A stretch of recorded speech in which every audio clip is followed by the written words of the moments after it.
Good morning, team. Now we are conducting auto addressing on the system.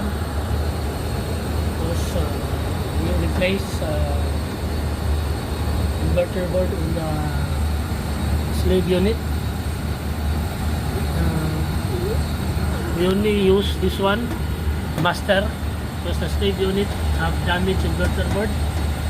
In order for us to run this one, we will remove the dip switch.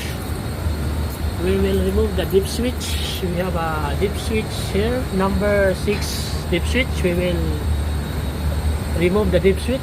We will put it down so that we can use the master unit, and then we will auto address the system so that it can be used the master only, so that it cannot be affected by the damaged slave. And that one, we will remove the power supply for the slave.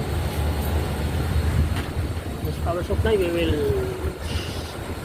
turn off this one. That one is for the slave power supply, so that we can use this master only. It can run without the slave, because our slave have damaged inverter board.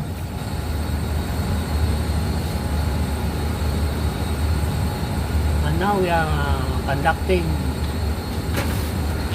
auto address system to re-address the outdoor unit. We will wait for 20 minutes for this one, 10 to 20 minutes. Thank you.